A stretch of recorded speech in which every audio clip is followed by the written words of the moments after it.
Good evening and welcome to Preparing for Life Storms with Bear Prepper.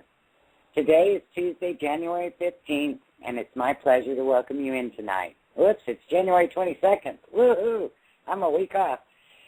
We are on air from 8 to 9 p.m. Central Time every Tuesday on American Preppers Radio, powered by PrepperBroadcasting.com. We broadcast 11 different hosts 7 days a week. So please check out the host tab for more information on shows and times. You can also listen to all previous shows under the host archive. If you'd like to join us in the chat room, come on over to PrepperBroadcasting.com and click on Listen and Chat at the top of the page. You'll then log into the chat room. Create your name or just accept the default name and come on in. You'll always be in for a treat with some lively chat and some interesting conversation. Tomorrow night, Wednesday at 8 p.m. Central Time, Goat Hollow and the Surreal News. The facts about where our world is heading without the slant. Okay, so we have no ads to play today, so we're going to get started right on in.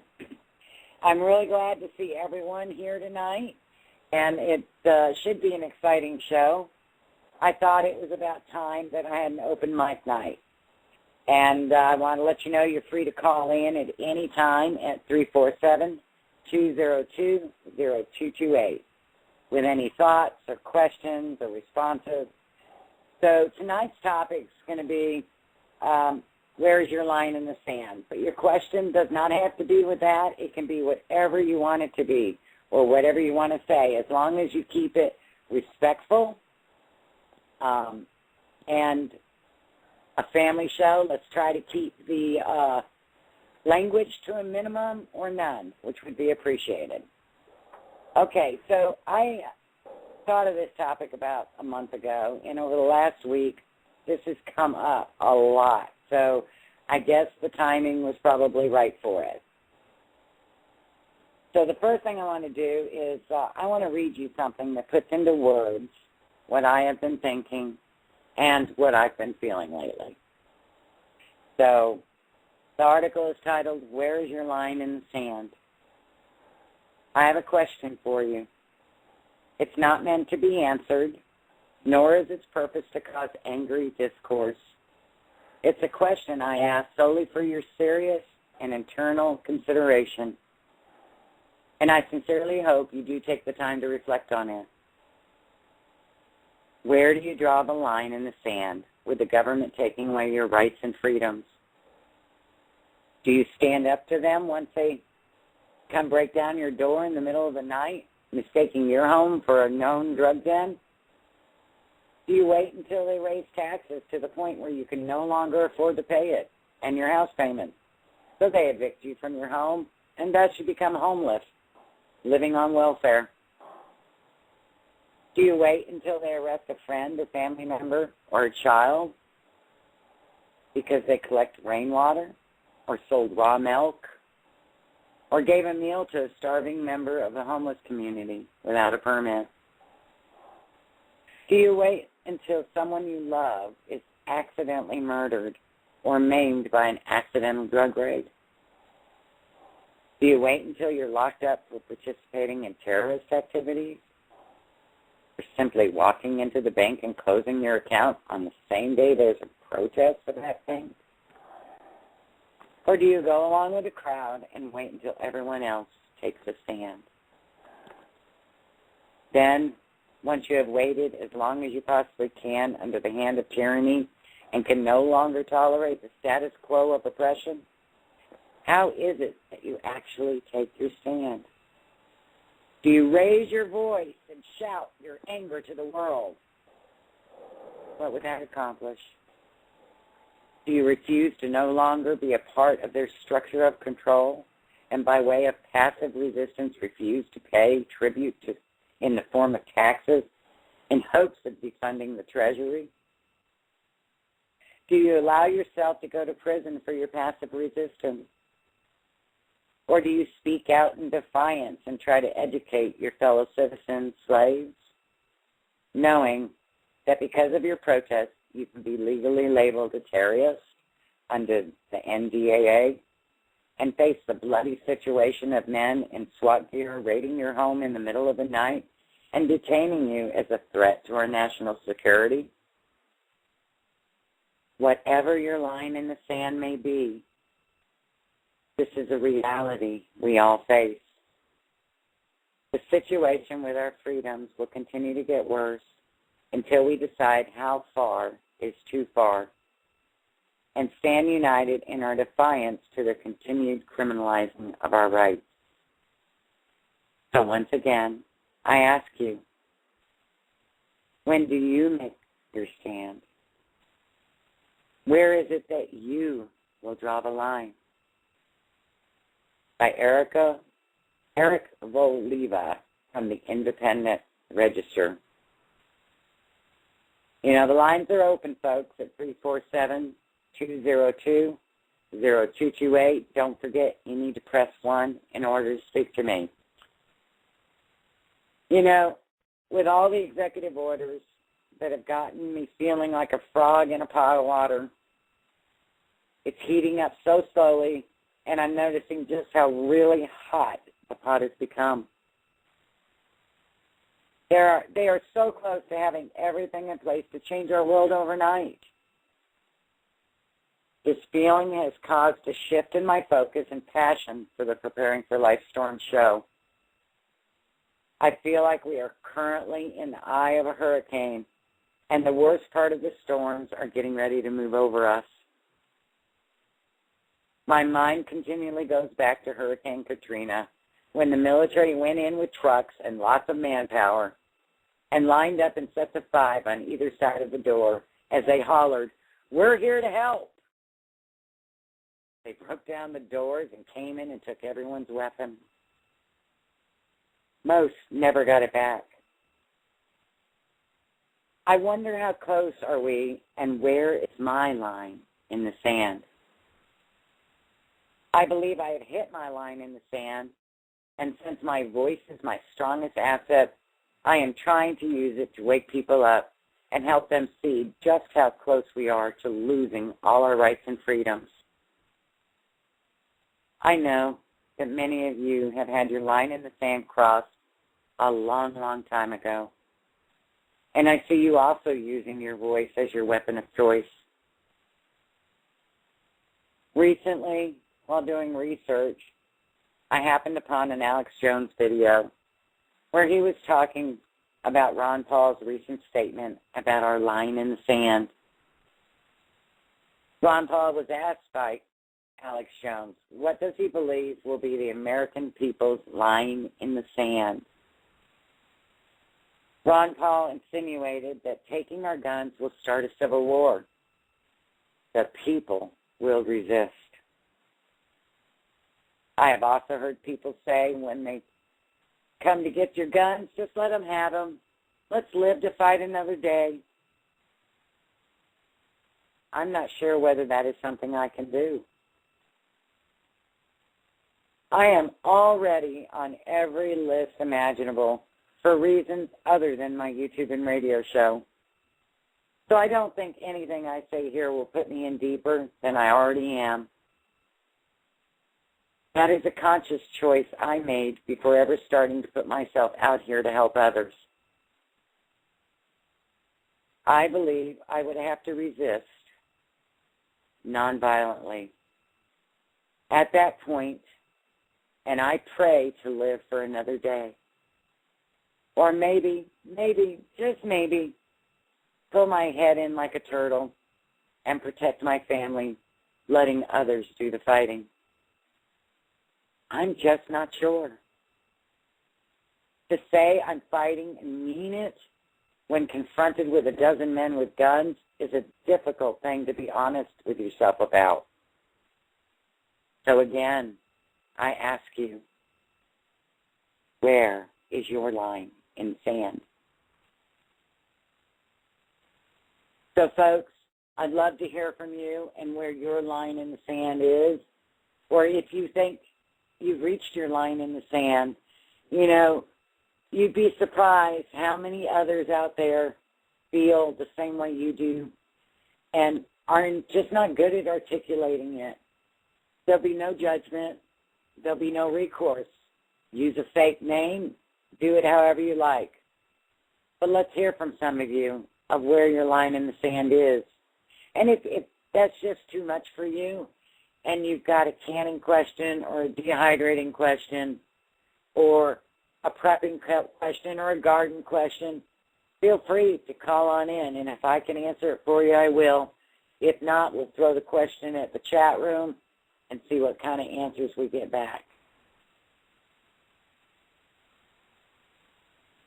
So it looks like someone stepped forward proudly. And Teresa, I see you're in the queue. Why don't you come on in? Hey, Bear. How's it going? Hey, Teresa. Good to hear from you. Yeah, I had a thought on this as well. You're asking about the line in the sand, and, yep, mine has definitely been crossed several times in the last few years. And this last time with the Second Amendment, I have to honestly state that I wrote my governor. I researched what martial law is, how it can be enacted, and the whole 9 yards. And then I wrote him, and I said, hey, Butch, pony up. You know, are you going to let him do that to us, or are you going to get on board with the other states that are saying, hold on a minute? I think that's one way you can use your voice. I flooded his Facebook page and other websites. I mean, I think that if enough people where you live, you know, you contact your governor and say, hey, we have questions about this. Well, you know, you hear a lot of people that say, well, that doesn't do any good. And you're right. If nobody does it, it doesn't do any good. Exactly. It's like buying your vitamins and leaving them to expire in the cupboard. Exactly. Just because you have an opinion, if you don't voice it, then no, it doesn't do any good. And it doesn't take, 99% of the people in your state to make your governor feel uncomfortable about the decision he's going to make. No. It's a percentage because, these polls, they say, these polls say 83% of the people want this gun control. Excuse me, when you only ask 1,500 people, and you know that the 1,500 people that they're asking are only the ones that answer their phone, which sure in the heck is not me. Well, I know for a fact that if they want certain bills passed too, it only has to pass by so many votes. And I know years ago they went to the penal colonies for those votes. Sometimes you have to do some homework to even know what your state laws are and when they got passed. Exactly, and the whole point is in the line in the sand, yours may have come and gone, but, man, it's not over yet. The fight's not over. No. Sometimes you have to take a step back and you have to, it is a hard thing to do, and you have to be careful in doing it. But there is no crime in writing your governor, as long as you're civil. And you state that you disagree with what's going on and would really like to know what his views are on it, what he plans on doing, what action he's going to take. Are you going to uphold state law or are you going to uphold federal law? It's a very easy question, Pardon me? I'm sorry, have you gotten any response from him for the Facebook postings or emails You know what? I haven't directly, but there's a lot of people doing it. So if nothing else, we're going to get his attention.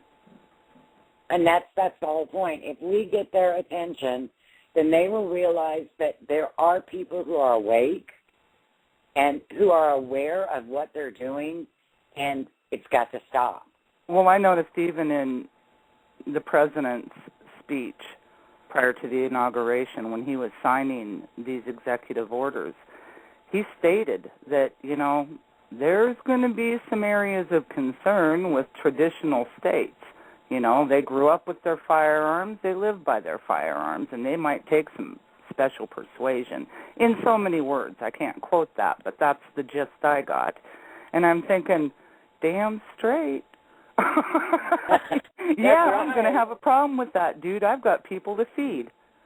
And that's the way I was raised with guns. I don't agree with, gangs packing guns. I don't think anybody does but the gangs. You know, I don't agree with our nation handing over firearms to other nations either. But to take away our tools is not right. Right. And do you think the illegals, the illegal gun owners are not going to still get guns, even though we you know what? What's an illegal gun owner? There are guns that have been in families for centuries. Does that make you an illegal gun owner because you don't want the federal government to come ripping through your home and take something that is part of your family? There you go. I think I was meaning the criminals. I'm sorry. I didn't mean to come across as heated, but yeah, no, you don't want them knowing you got those either. Those bring some good money on the market, and that's the first thing they'd head for. You know? I take it you're not in favor of registering your guns. I don't think you should have to register your family heirlooms. I'm sorry. We already have to tag our kids with Social Security numbers. Isn't that bad enough? I agree. I agree wholeheartedly. You know, it's sad, but you know, I think this topic of the line in the sand, I think when they started going after the guns and the registration, I think it threw people at that line. I think they went, whoa, they would never do that, and then here they are doing it. And, you know, I was listening to an interesting YouTuber today, and he was talking about how with guns and about the clips, if a clip that holds more than 10 rounds can fit in your gun, does that make it an illegal gun? Well, according to the executive order, it does. There you go. So not only are semi-automatics illegal, our Glocks are illegal. Well, see, that's the whole thing, you know. That's, what was it, New York City that sent all their cops out on the street without clips that held more than 7 rounds, I think. They went a step farther, I believe is what I read or heard on the radio. Was that New York? Yeah. Yeah. And I'm thinking, whoa, common sense went right out the window on that one. Well, at least the levels of playing field. 1, okay, 2, 3, 4. Okay, he's got 3 more. Let's make him shoot those. Yeah, it's ridiculous. But back to the line in the sand thing, you know. I mean, there are families recently in our history that set the mode for a lot of things. And you get into religious beliefs with that, but there was Waco, and then there's the Weaver situation. And so where do you draw your line in the sand, and at what cost? You know, and that's why the best thing you can do is use your voice and let them know you don't agree with it. But you have to stay calm, too, because if you start getting really nasty, I don't think any of them would bat an eye on taking you off the field. You know, that's a bad thing. I agree. You know, and it is a very personal thing of when your line in the sand is and where it is, and you know, it's different for each and every one of us because we all have different situations that are happening in our own worlds that help make that decision at what point our line is there. Well, Teresa, thank you so much for calling in. I appreciate it, and I loved your insight. Well, I appreciate your show, and I'm glad it was your topic this evening because it does need to be discussed. Have a good evening, and I'm going to enjoy the rest of the show. Thank you. Bye-bye now. Bye-bye. Okay, it looks like we've got Andrea in queue. Hey, Andrea, come on in. And before you start, let me just announce the phone number. It's 347-202-0228. Come on, folks. This show's for you, so call on in. Hey, Andrea, how are you this night? Did I lose Andrea? Okay, looks like we might be having some problems with the phone line. So if anyone has any questions. Oh, I hear her now. Andrea, are you there? Yeah, I can hear you now. Yay. Okay. Hey, Andrea. Yeah, it was, I couldn't hear it first on the phone while I was waiting, so I just turned on the computer while I was waiting. But yeah, okay, now some of you may have heard that various sheriffs in various counties around the country, but not enough, have stood up and said, we're not going to enforce federal law of taking guns or anything else any other way that we see is contradicting the Second Amendment. And they are so to be lauded. That is just wonderful that they're stepping up and saying that they're just going to, abide by the Constitution on the Second Amendment for us, for their citizens. I would encourage everyone to contact their sheriff and ask them to please stand up and abide by the Constitution, because as we know, I mean, they need to hear again that there are people in the higher ups who are not abiding by the Constitution and our constitutional rights, the Second Amendment to have arms. Okay, so we need to remind them that we're expecting them to obey the Constitution for us and protect our rights. So anyway, I'm just saying we need to encourage them to do the right thing, because, like, for instance, my sheriff, he's Democrat, and he probably doesn't.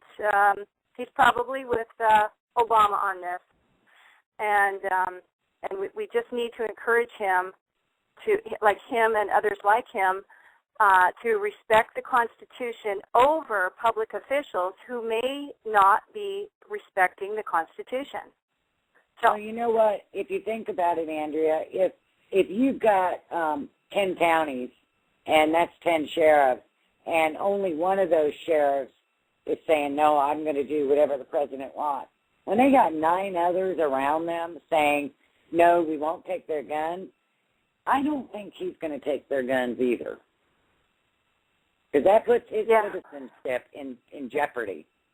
Yeah, and I have to say, I don't live in Oregon, but I noticed that Oregon has the largest number of sheriffs who are banding together to stand up to this. Idaho is another one that's good. And then there's a few others that are scattered around. And I hope in the coming days that all of us will encourage ourselves and our family members all over the country to contact our sheriffs and encourage them to stand up and do the right thing. If the government sees that the grassroots people, along with their sheriffs and other, people, in their local governments, are not going to tolerate this, they're going to back down. I agree. I think they have to, Anyway, we got to do it. I mean, if we don't do it, then we get whatever's coming. So. Right. Well, anyway. I agree. Well, thank you, Andrea, for voicing your opinion. It takes courage, and I appreciate you calling in. Oh, yeah, no problem. Thanks for having this show. Okay. Well, you're bye-bye. welcome. Bye-bye. Okay, folks. So, like I said, I know it's different for everybody. And, Wheatree said that the Texas National Movement is making Rick squirm. I don't think Texas will take away their guns. Now, do I think that it's possible that the military or somebody else comes in like they did in Katrina because our guys wouldn't do it? Well, that is a possibility. So I don't even know if Texas is safe unless the police departments and sheriff departments will stand up and protect us and maintain our constitutional rights. But we're talking line in the sand. Maybe for you the line in the sand was the milk. A lot of people, it really put in an uproar. So let me go back, and I'm going to just talk a little more till we get somebody else in the queue. I also think about the call for mental health screenings. Do any of you really believe that they won't use that to take all of those that are verbal guns away? How do you prove you're not crazy when they say you are? The very act of defying them can make you appear crazy to those that are against guns in the first place. So, do we let it get to that point? or is your line in the sand sooner? You know, as a vet, at one point in my career, I had to officially refuse a direct order. And yes, I did get away with it because of what I had refused to do. But they just brought someone else in who didn't have enough backbone to stand up, and they followed the order, and consequences were reached by that individual for following an order that was invalid. But they will do that, and they will get what they want. And, you know, the ramifications come after. But it'll be too late for us. The fight will be on, and it'll be very, very difficult. So, is it the outlawing of your chickens and your gardens? Is it the taxation to such extremes that you have no home and they take so much that you can't feed your family? Or maybe you have no line in the sand and will just do as you're told. That's your choice. And I would be the last one to judge you on your answer. But I hope you all take some time to really think about this.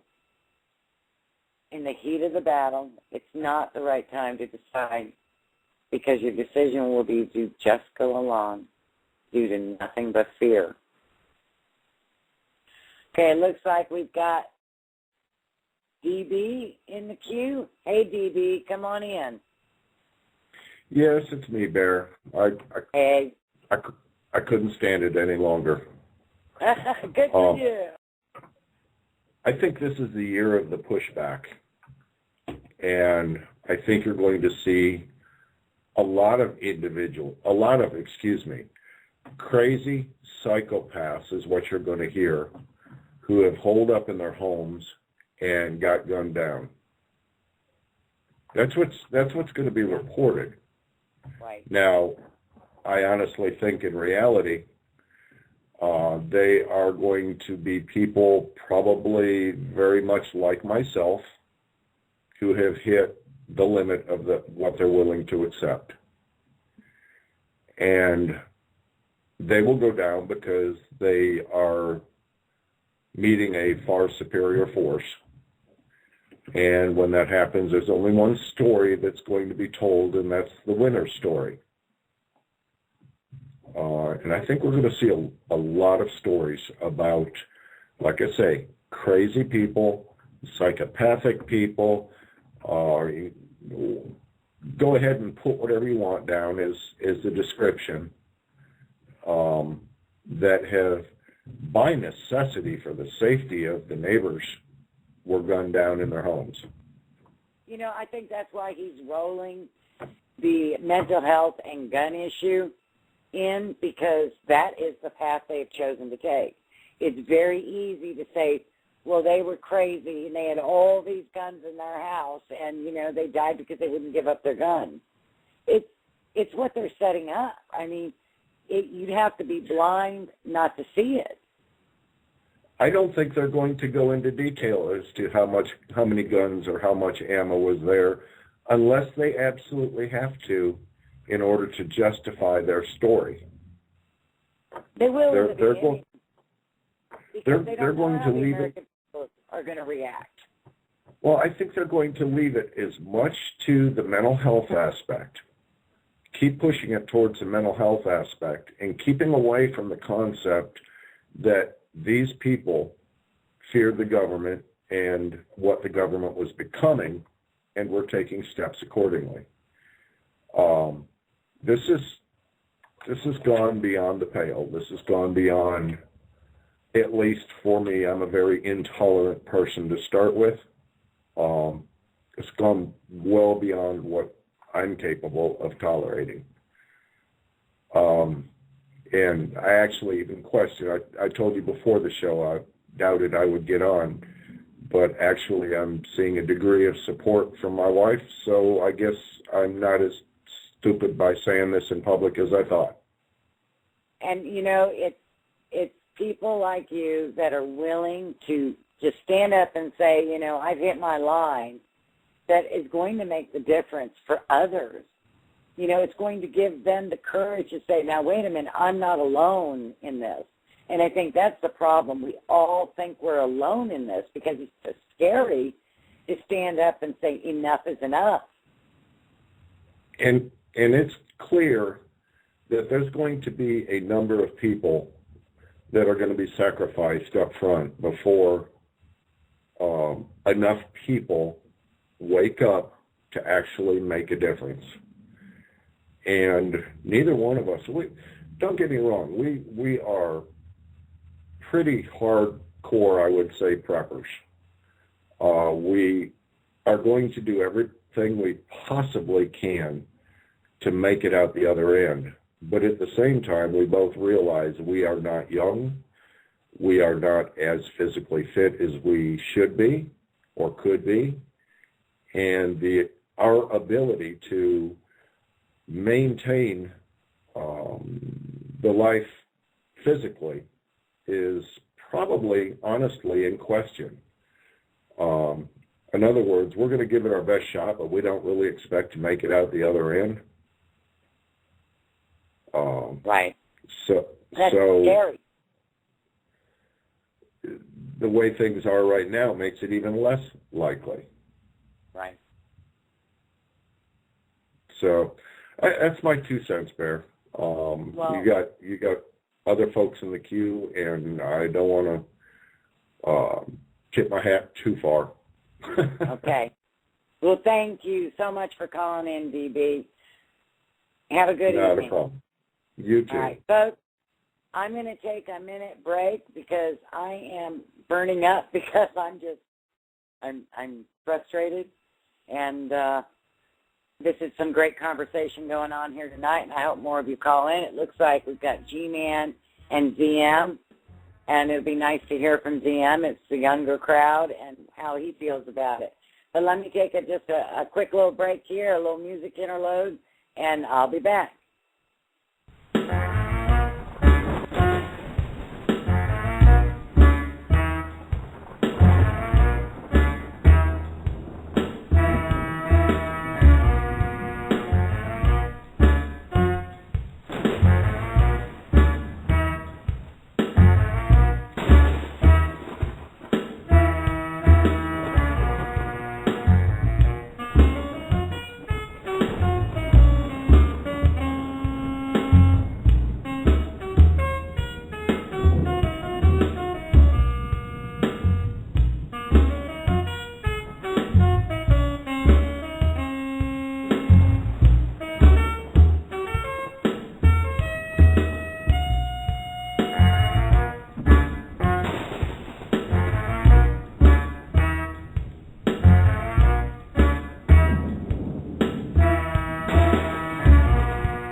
Okay, folks, welcome back to Preparing for Life Storms with Bear Prepper, and now we'll continue our discussion where's your line in the sand. And I'd like to go ahead and invite our producer in, G-Man. Hey, G-Man. Hi, Bear. Thanks for having me on, and I just have a quick comment to throw out there. What many people I don't think really realize or don't think about, too, is our Second Amendment rights. One of the foremost reasons it came to be was not so that an individual can protect themselves from the burglar down the street, but also to ward off tyranny as a whole. This is a means for the people to stop themselves from being taken control of by another country, another government, including our own government. And that is part of why the Second Amendment was put into place. And when I see what is going on with the laws about us and how those in power want to change, and, of course, part of why they feel that they can or are working that way is because there are so many people out there that don't realize, have not a grasp on the control our government is taking and wanting to take more. And by taking our weapons, our way to defend ourselves from even them, from even our own government, they increase their power tenfold. Right. And that is where my head wraps around this whole thing, the whole gun issue. They're stealing our rights. They're protecting themselves. Well, you know, G-Man, when I make that comment to people, you know what they say back to me? They say, well, you know, they had muskets back then when it was written. And I look at them and say, well, what do you think the government had? We had equal weapons to the government, you know, to protect ourselves. Absolutely. Give the government all muskets, and I'm okay with that. But, you know, they're saying you don't need these weapons because, you know, you're not. Well, wait a minute. How are we supposed to protect ourselves against the government that has drones? They don't even put people in battle anymore. You know, my ex-husband designed that system, and I was like, are you kidding me? You're designing a system that's going to put planes with nobody in them to kill people? Exactly. No, exactly. I mean, yeah. It's ridiculous. Too much. Well, you know, it just leaves me flabbergasted, you know, when I try to, you know, wrap around what they're doing, and so many people out there being okay with it. And these are the people that just they don't have a clue. They need to study the Constitution. They need to understand how we got to be the way the way we are or were. But unfortunately, they're not seeing that. They're not understanding that. So everything that they think is pure bliss is going to send us back into the Stone Ages and under tyranny. We're going to be back where we started when we tried to start. Yeah, and I say to those people, if you like the way it's run somewhere else, then go somewhere else. You know, this is America. This is our country, not our government's country. They work for us. Yeah, well, we keep up the fight, and we spread the word, and be a prepper. Be prepared. That's it. Thank you, G-Man. Thank you. Bye-bye. Okay, it looks like we've got, before I announce the next one, let's say, folks, this is your show tonight, and if there's dead airspace, it's going to be you. So give a call. It's 347-202-0228. Honest, I won't bite. And press 1 to talk to me. All right, looks like we got ZM in the queue, and as I said before the break, ZM is one of the younger preppers, and so I'm really interested in his point of view. Hey, ZM, come on in. Whoops. ZM, did we lose him? Okay, well, I'll talk until we figure out how to get him in. And if we have any questions in the chat room, give me a holler. You know, I know this is a hard question. Where's your line in the sand? Is that ZM? Yes. Hello. I was going to ask you this, but this was already posted in the comments. So I'm really happy to take their wording. The person, I won't take credit for this, but the person who put it up was, their thing is BDCOX, and they said, first thought, cache your underground weapons and give them the registered ones, and then fight for another day. That is an option, and that might be an option a lot of people choose. I think that's probably a more likely option than others. What do you think about that? Do you think that's a wise decision? I really like that idea because of the fact that, I mean, you're not giving up everything. You're keeping the good ones for yourself, and then you're giving them whatever cheap ones that you have, and then they're happy with it. So this way, later on, you can make militias and stuff like that and get organized, so whenever it is time to strike, you do it in a better fashion than just trying to strike on your doorstep. That's a good idea. And ZM, I got a question for you. DB wants to come in and join you. Hey, DB, come on in. That's the DB Cox that made that cachet statement. Come on in, DB. I would love to. This is an old man, young man discussion. Yes. As an old man, I've lived a lot longer. I'm a lot less tolerant, and I place a different emphasis on my personal ethics and behavior, and that's why I put that out as food for thought. Whether you give them your registered weapons in order to fight another day, or whether you make it your last stand. Old man has nothing to lose.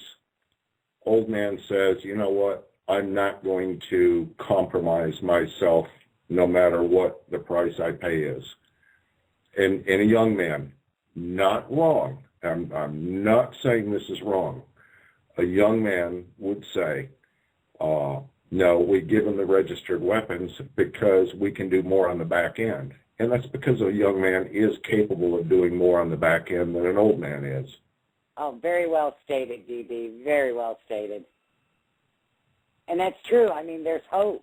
There's people like VM that are waking up and being a part of the discussion of the old man, excuse the way the terminology, the older man, but waking up and hearing the other side of the coin of where it ends up so that they can find a way to fight against that or bring it back if it were to happen. Does that make sense? The old man will pave the way to allow the young man to carry the day. Exactly. What do you think? I'll get out. DM? I'll get out. Okay. I just wanted to add that in there for him. Thank you, DB. So does that make sense, DM? It does, but what I'm saying is the fact is I really like his idea, because what's the point of dying on your doorstep? Because if you die on your doorstep, then it accomplishes nothing, because you're not going to get put in the news. You're not going to help anybody. I'd rather have the old person be there to coach the younger people, and I would rather have the younger people be the ones who are able to actually follow through with what the old man is saying, because they're much smarter than we are. And I understand that, and I do understand where DB's coming from, because if the older man and woman stand up and say no, then if enough of them do, it might just be enough of them that do that stop them from going to you and allow you to go in and change the system and make it better. I think that's kind of where, because when you're older, you've already lived your life, and you know that you've learned through history that at some point somebody has to sacrifice. Somebody has to. And the older people are willing to make the sacrifice so that our children and our young adults can grow up in a free United States instead of under tyranny. So if your people you know that are older and you respect make the decision not to just turn in their guns and choose to stand and fight, it's because they care about you and they want to make sure that you have the same freedoms that we grew up with. I understand that, but I'd rather have them alive to teach, so this way we all can work through it, because it's not just their problem. They might have created it, but it's our problem too whenever you guys decide to have us.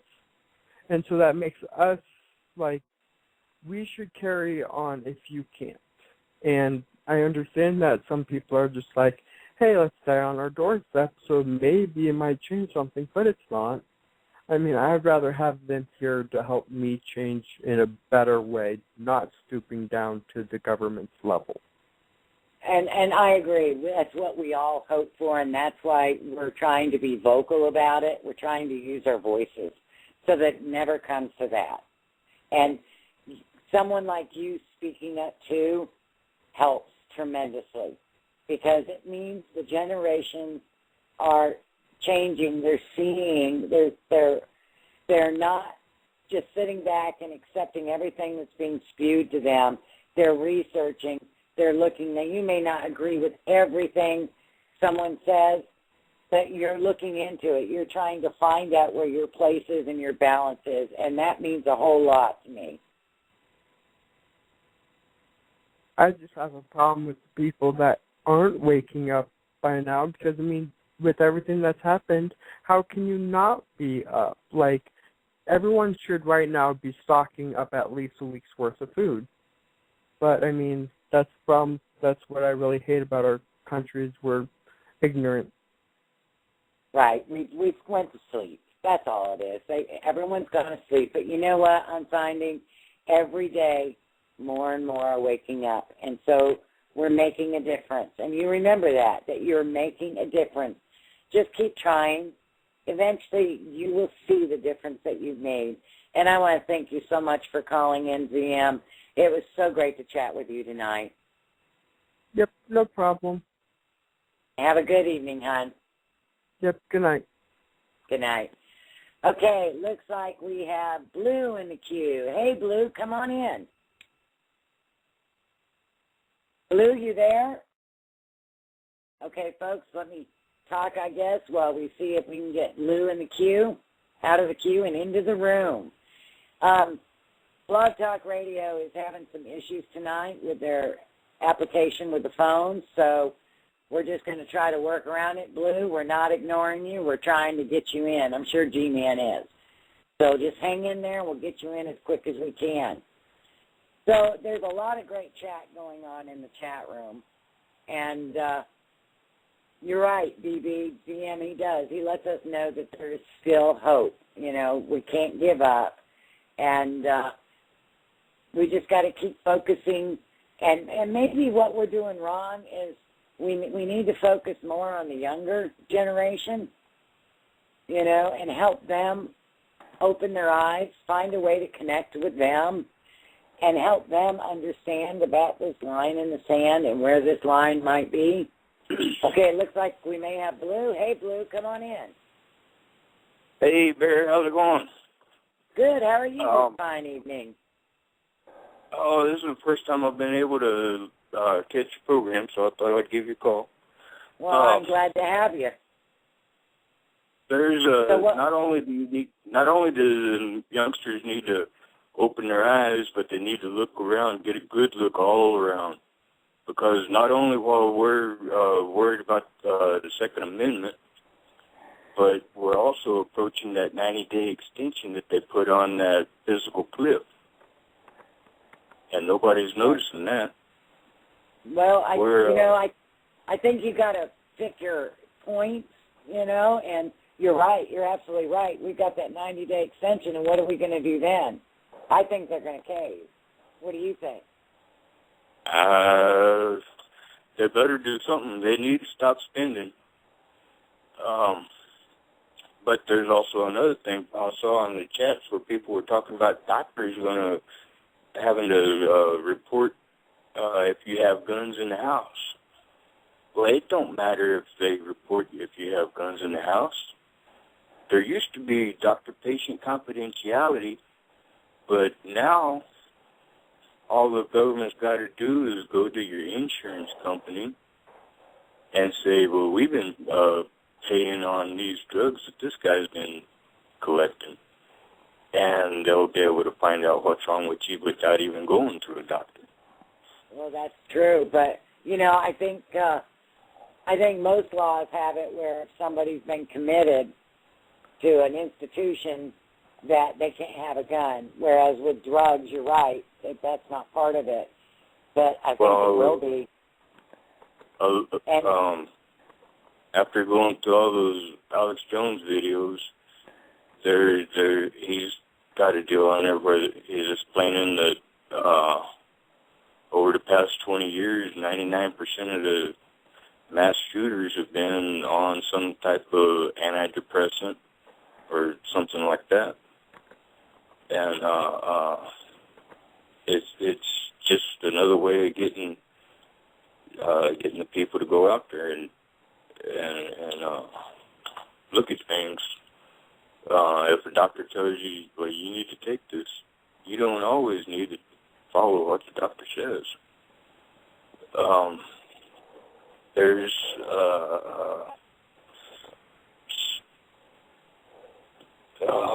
what do you want to call it? I get nervous when I start talking to a big audience, so if I start stuttering. That's okay, hon.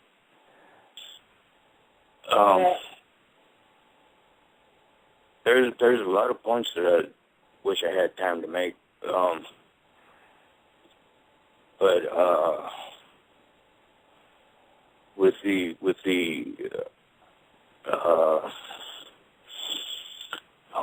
you call it? Well, you know, the thing with the doctors, I think that's going to be a rude awakening for a lot of people, in that if they've ever been on Prozac because they had postpartum depression, I think they're going to not be allowed to have a gun. And I think it's really going to freak out a lot of people. Same with men, you know. There are a lot of things that men can go through. What if you went through, 50-year-olds, what do men go through, that midlife crisis?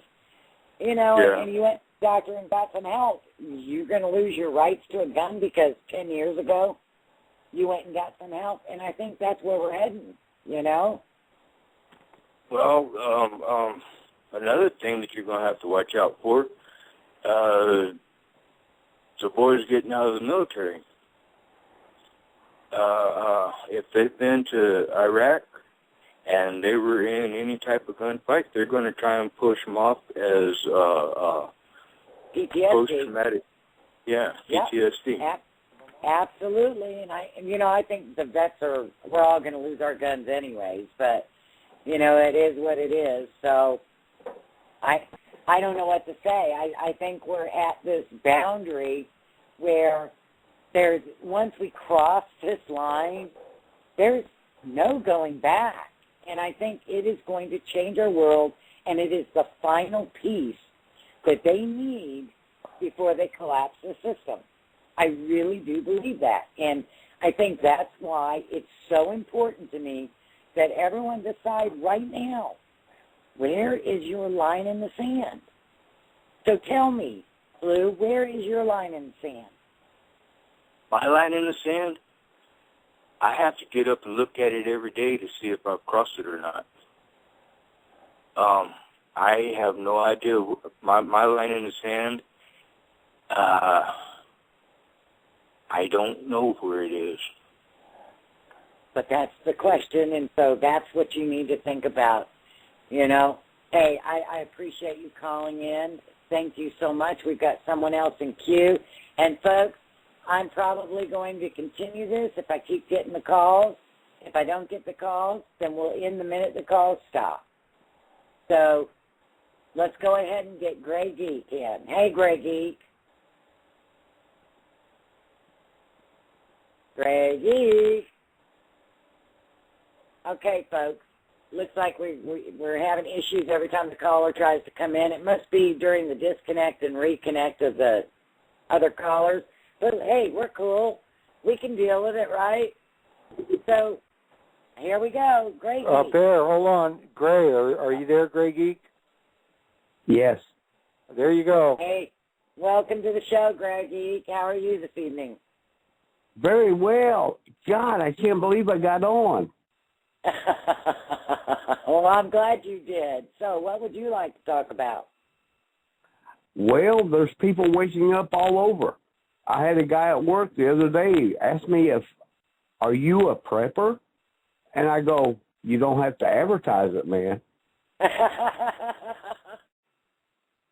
He's interested in canning and, putting back food. It's awesome. Yeah, and I agree with you. I think there are a lot of people waking up. My boss actually asked me if I was bear prepper. And I looked at him and said, well, you saw the video, it's me, right? No kidding. I love your videos. I watch them all on YouTube. I'm a subscriber. It's great. I just want to say thank you. Well, you're welcome. Hey, where's your line? Pardon me? Where's your line in the sand? Second Amendment. So that is your line in the sand. That's good to hear. And is there a reason why this is your line in the sand? Why the Second Amendment? Of course. It's the ultimate defense against tyranny. And that's very well spoken. Very well spoken. So do you have anything else you want to say? Or I guess he didn't. So, folks, it looks like we got no more callers in the queue. So I'm going to go ahead and end this. So join me on Tuesday, January 29th at 8 p.m. Central Time. We will be discussing considerations and options for emergency situation firearms with Dustin again. He will be approaching this topic from more of a statistical and factual point of view for SHTF situations. Personal preference will always be a factor.